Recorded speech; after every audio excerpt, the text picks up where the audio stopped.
પ્રકરણ 16 અદ્ભુતમ યુદ્ધમ અદ્ભુત યુદ્ધ મહર્ષિ વાલ્મીકી દ્વારા રચિત રામાયણ આદિકાવ્ય તરીકે પ્રસિદ્ધ છે. રામાયણ આદિકાવ્ય હોવાને કારણે તેના રચયિતા વાલ્મીકી પણ આદિકવિ છે. આ રામાયણમાં કુલ 7 કાંડ અને 24,000 શ્લોકો છે. રામાયણનું કથાવસ્તુ સુપ્રસિદ્ધ છે. તે મુજબ રાજા દશરથ રામને અયોધ્યાની રાજગાદી સોંપવા માંગતા હતા, પરંતુ કૈકેયીના વચન અનુસાર રામને વનમાં જવાનું થયું. સીતા અને લક્ષ્મણે પણ તેમની સાથે વનગમન કર્યું. વનમાં ફરતા ફરતા રામ દંડકારણ્યના પંચવટી વિસ્તારમાં આવ્યા. અહીં તેમણે પર્ણકુટીર બનાવી અને સુખપૂર્વક રહેવા લાગ્યા. આ સમય દરમિયાન જે ઘટનાઓ ઘટી તેનું વર્ણન રામાયણના 4થા અરણ્યકાંડમાં આવે છે. આ પાઠમાં સંગ્રહિત પદ્યો એમાંથી લેવામાં આવ્યા છે. આ જ નિવાસ સ્થળેથી લંકાપતિ રાવણે સીતાનું અપહરણ કર્યું હતું. સીતાને બળપૂર્વક હરી જતા રાવણને માર્ગમાં ગીધરાજ જટાયુનો ભેટો થાય છે. સીતા જટાયુને મદદ માટે વિનવે છે. રાવણ ખૂબ જ શક્તિશાળી હતો.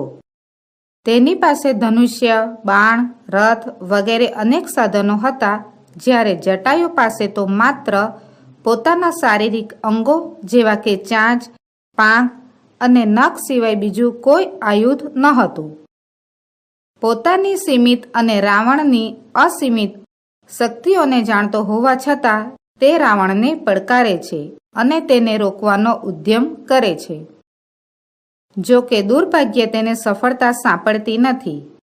છતાં જટાયુના એ ઉદ્યમે રામાયણની કથાની સાથે જટાયુના આ પાત્રને અમર કરી દીધું છે. જટાયુ પક્ષી હોવા છતાં રાવણ સાથે સંઘર્ષમાં ઉતરે છે, કારણ કે તે એક દુઃખી નારીને પ્રાણના ભોગે પણ મદદ કરવી એને પોતાનું કર્તવ્ય સમજે છે. જટાયુના આ સંઘર્ષે થોડા સમય માટે રાવણને જે રીતે હતપ્રભ કરી નાખ્યો હતો તેનું સુંદર આલેખન આ કાવ્યાંશમાં કરવામાં આવ્યું છે. આ કાવ્યમાંથી માણસે એ બોધ લેવાનો છે કે અત્યાચારી ગમે તેવો શક્તિશાળી હોય અને તેની સામે આપણે ભલેને સામાન્ય શક્તિવાળા હોઈએ તો પણ એકવાર તો તેની સામે થવું જ જોઈએ અને દુઃખીજનના દુઃખને દૂર કરવા રૂપ પોતાનો માનવ ધર્મ બજાવવો જોઈએ. તતઃ પર્વતશૃંગાભઃ તીક્ષ્ણતુંડઃ ખગોત્તમઃ વનસ્પતિગતઃ શ્રીમાન વ્યાજહાર શુભામ ગિરામ. આ શ્લોકમાં કહેવામાં આવ્યું છે કે પછી પર્વતના શિખર જેવી શોભાવાળો, ધારદાર ચાંચવાળો, વૃક્ષ પર રહેલો અને શોભાવાળો પક્ષીઓમાં ઉત્તમ એવો જટાયુ શુભ કલ્યાણકારી વાણી બોલ્યો. યત કૃત્વા ન ભવેદ ધર્મો ન કીર્તિઃ ન યશો ધ્રુવમ શરીરસ્ય ચ ભવેદ ખેદઃ કસ્તત કર્મ સમાચરેત. આ શ્લોકમાં કહેવામાં આવ્યું છે કે જે કરીને ધર્મ ન થાય, કીર્તિ અને યશ નિશ્ચિત રૂપે ન થાય અને શરીરને પણ દુઃખ થાય તેવું કાર્ય કોણ કરે? નિવર્તય ગતિમ નીચમ પરદારા ભીમ શરણાત ન તત્ સમાચરેત ધીરો યત પરો અસ્ય વિગ્રહયતે. આ શ્લોકમાં કહેવામાં આવ્યું છે કે પારકી સ્ત્રીનો સ્પર્શ કરવાથી થનારી હીન ગતિથી તું અટકી જા. એની અન્ય માણસ નિંદા કરે તે કર્મ ધૈર્યશીલ વ્યક્તિએ ન આચરવું જોઈએ. વૃદ્ધો અહમ ત્વમ યુવા ધન્વી શરથ કવચી શરી ન ચાપ્યાદાય કુશલી વૈદેહીમ મે ગમિષ્યસી. આ શ્લોકમાં કહેવામાં આવ્યું છે કે હું વૃદ્ધ છું અને તું યુવાન, ધનુષ્યવાળો, રથવાળો, કવચયુક્ત અને બાણવાળો છે. આમ છતાં તું વૈદેહીને લઈને મારી પાસેથી હેમખેમ નહીં જઈ શકે. ઇત્યાયુક્ત ક્રોધ તામ્રાક્ષઃ તપ્ત કાજ્યન કુંડલઃ રાક્ષસેન્દ્રો અશીભી દ્રુદ્રાવ પતેગેન્દ્રમ અમર્ષણઃ. આ શ્લોકમાં કહેવામાં આવ્યું છે કે આમ કહેવાયેલો ક્રોધને કારણે તાંબા જેવી લાલ આંખવાળો, તપેલા સોના જેવા કુંડળવાળો ક્રોધી રાક્ષસરાજ રાવણ પક્ષીરાજ જટાયુ તરફ દોડ્યો. તદ બભુવાદ ભૂતમ યુદ્ધમ ગૃધરાક્ષસ્યોસ્તદા શપક્ષયો માર્લ્યવતોઃ મહાપર્વત યોરિવ.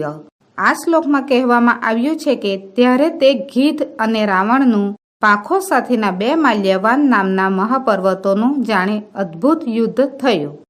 વિદદાર નખૈરસ્ય ટુંડમ પૃષ્ઠે સમર્પયન કેસાંચ ઉત્પાટ્યમાસ નખ પક્ષમુખાયુધઃ.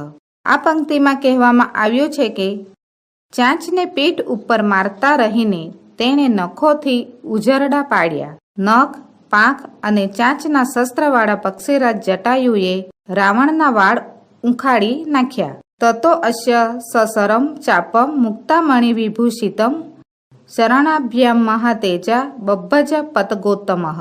આ શ્લોકમાં કહેવામાં આવ્યું છે કે પછી મહાતેજસ્વી પક્ષી શ્રેષ્ઠ જટાયુએ રાવણનું મોતી અને મણિથી સુશોભિત એવું ધનુષ્ય બાણ સહિત પોતાના 2 પગો વડે તોડી નાખ્યું.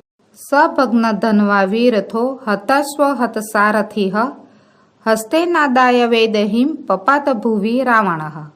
આ શ્લોકમાં કહેવામાં આવ્યું છે કે તે ભાંગેલા ધનુષ્યવાળો, રથ વિહોણો થયેલો, હણાયેલા ઘોડાવાળો, હણાયેલા સારથીવાળો રાવણ સીતાને હાથથી લઈને ભૂમિ પર પડ્યો. જટાયુષ્ટમતિક્રમ્ય ટુંડે નાસ્ય ખગાધિપઃ વામબાહુન દસ્તદા વ્યપાહરત અરિંદમઃ.